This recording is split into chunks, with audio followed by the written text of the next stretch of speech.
ईश्वर का धन्यवाद हो इस सुंदर समय को हमारे जीवन में देने के लिए। पिता परमेश्वर, प्रभु यीशु, जो वचन आज पिता हम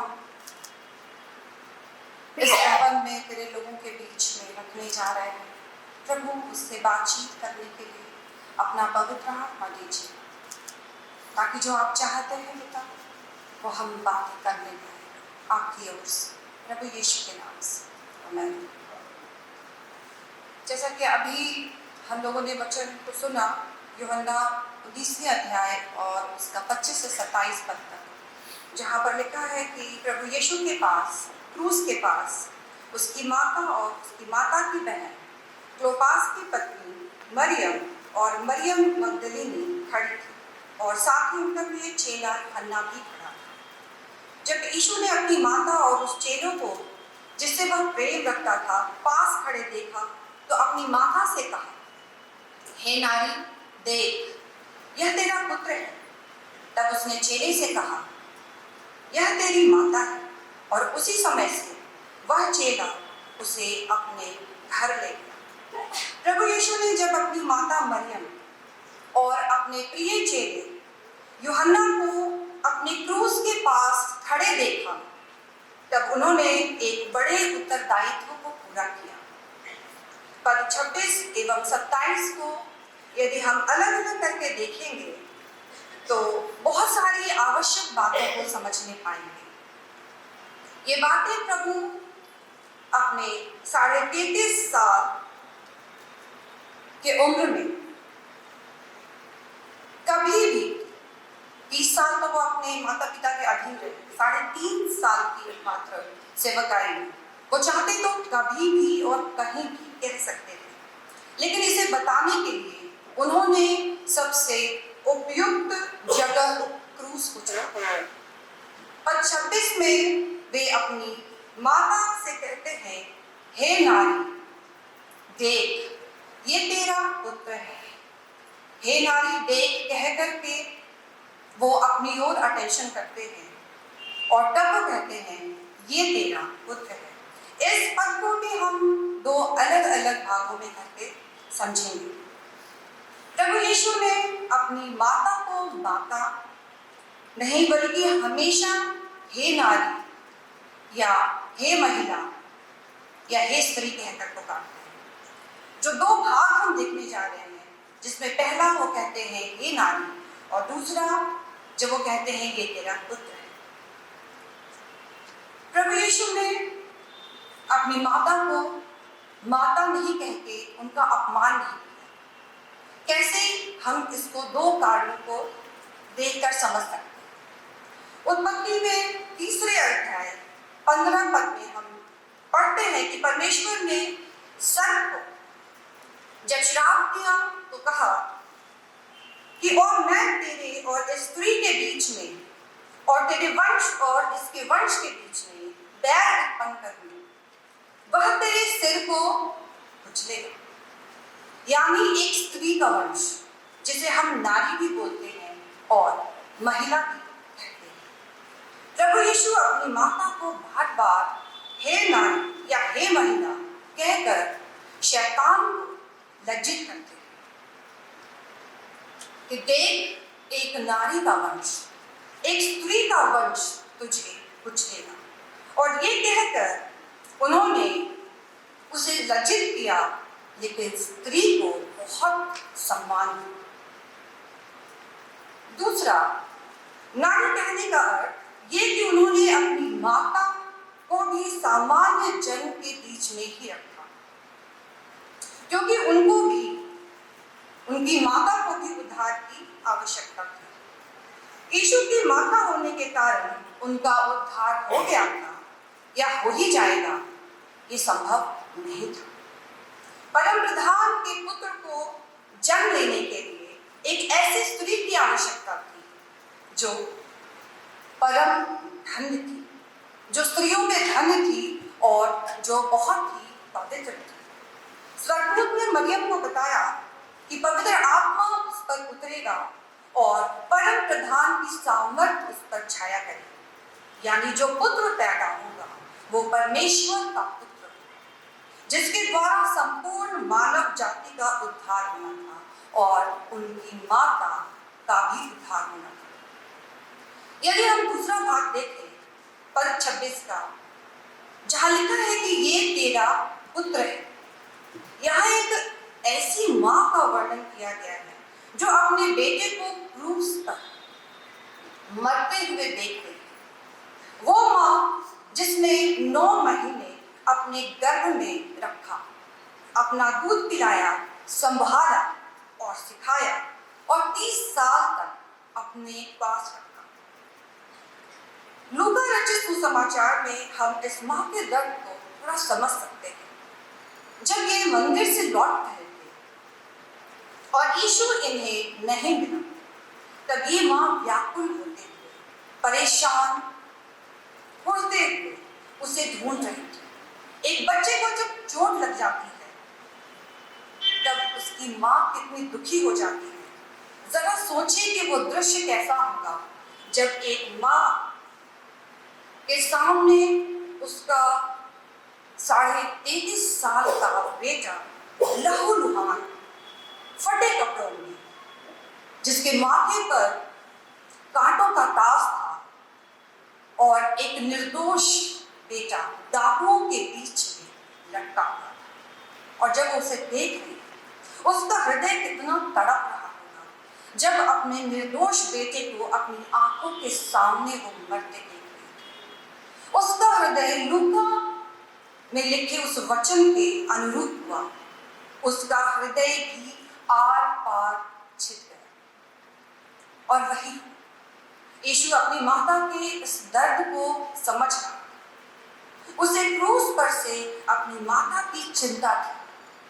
अपने मरने के पहले उस महायाजक ने उस अपनी विधवा माता को ध्यान किया, उसकी सुधि और उसका पूरा प्रबंध किया और उसे कहा, देख ये तेरा पुत्र है।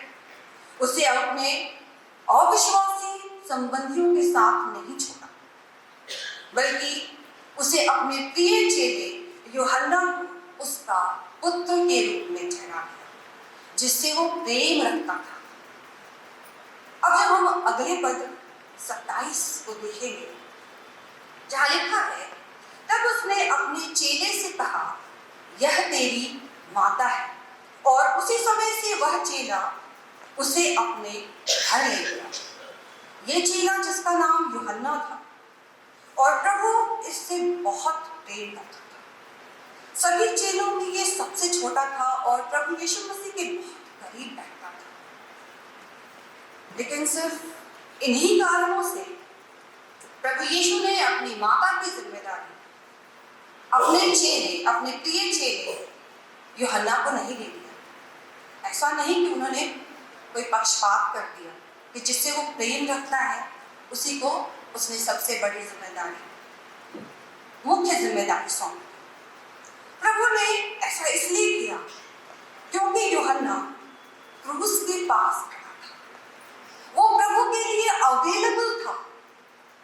वो क्रूस के पास अंतिम समय में भी उसके आज्ञा को सुनने के लिए खड़ा था।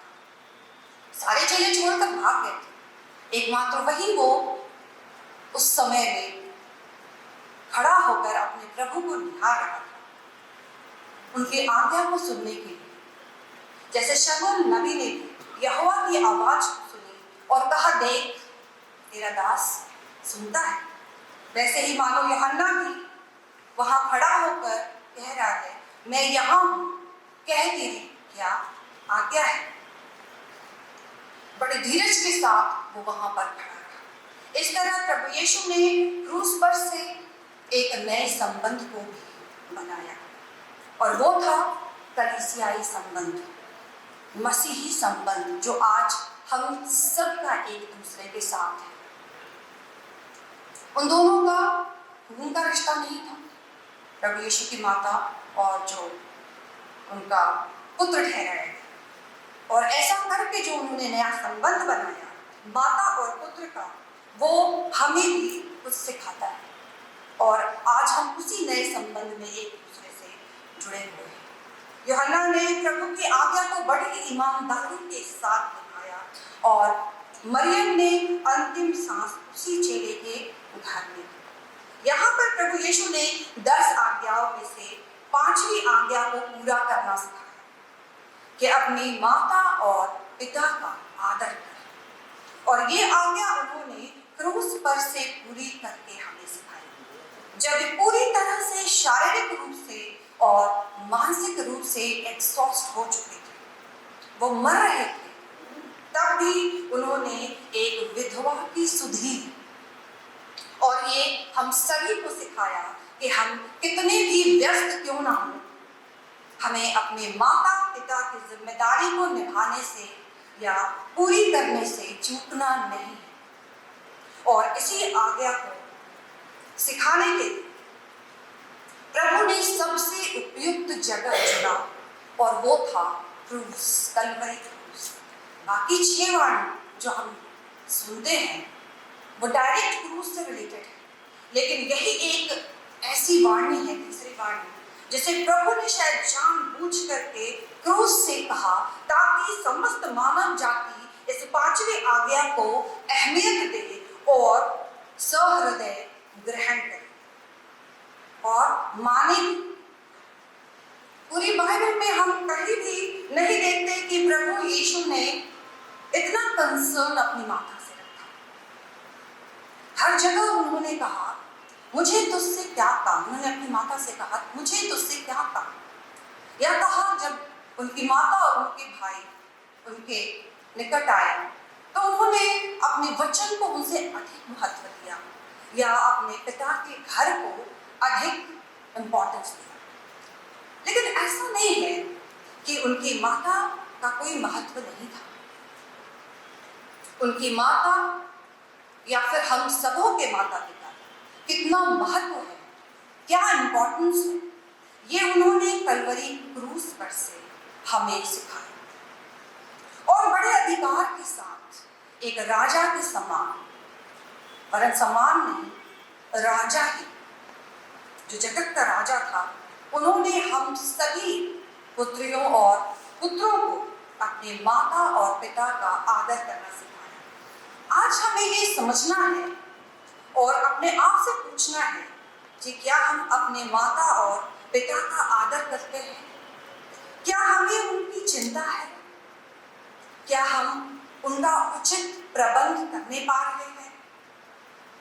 क्या हम उनकी भावनाओं की कद्र कर रहे हैं या हम उन्हें ओल्ड एज होम में छोड़ाए? एक छोटा सा मैं उदाहरण देना चाहती हूँ। मेरी एक परिचित है, एक लड़की, वो एक ऐसी जगह में काम करती है जो एक बहुत बड़ा बंगला है और जिसमें सिर्फ एक वृद्ध माँ रहती है और उनके बेटे और बेटियां सब फॉरेन में रहते हैं और उसको 40 से 50 हजार के करीब रुपया मिलता है ताकि वो उस वृद्ध महिला की देखभाल कर सके और उनके बच्चे कभी कभी आया जाया करते हैं। मैं जब ये सुनी तो मुझे बहुत अच्छा नहीं लगा। तो कहीं हम लोग भी ऐसे तो नहीं कि हमने अपनी माता या पिता को किसी के हवाले कर दिया है और अपने अपने कामों में मशगूल हो गए हैं। ये हमें सोचना है। ये हमारे लिए एक सवाल है, किंतु उत्तर तो एक ही है, जो प्रभु यीशु मसीह ने कलवरी क्रूस पर से, यानी उसने जो इस जगत का करता है, बड़े अधिकार स्वरूप तीसरी वाणी में हम सबों को आज्ञा दी है। उन्होंने हमें आज्ञा दी है कि हम अपने माता और पिता का आदर करें। उन्होंने हमें सलाह नहीं दिया है, इसलिए हमें इस आज्ञा को मानना ही है और कोई दूसरा उपाय नहीं है। परमेश्वर पिता ने अपने आप को पुत्र के रूप में इस धरती पर हमारे लिए रखा और पुत्र होकर प्रभु यीशु मसीह ने अपने पूरे जीवन उस पिता को सम्मान दिया। 30 साल अपने माता पिता के अधीन रहकर और 3.5 साल अपने पिता के साथ बैठकर उनकी स्तुति करके, उनसे बातचीत करके, उनकी आज्ञाओं को जान करके पूरा किया और हमें सिखाया, और पूरे जीवन उन्होंने उनकी आज्ञा को मानने के लिए दुख उठा उठा करके हमें आज्ञा मानना सिखाया। तो आज हमारे लिए ये सवाल है कि इस जगत के कर्ता ने जो कलवरी क्रूस के ऊपर उस 5वीं आज्ञा को दिया है कि अपने माता और पिता का आदर कर, तो क्या हम आदर कर रहे हैं? क्या हमारे पास समय है अपने माता पिता से बातचीत करने की, उनकी देखभाल करने की? किसी भी हाल में, कितने भी व्यस्त हम क्यों ना हो, लेकिन कलवरी क्रूस पर से प्रभु ने जो इस तीसरी वाणी को हमें सिखाई है, जो हमें बताया है, क्या हम उसको पूरा करने पा रहे हैं? हम इसको सोचेंगे और उत्तर को भी हम इसी तीसरी वाणी में सीखेंगे। प्रभु को धन्यवाद।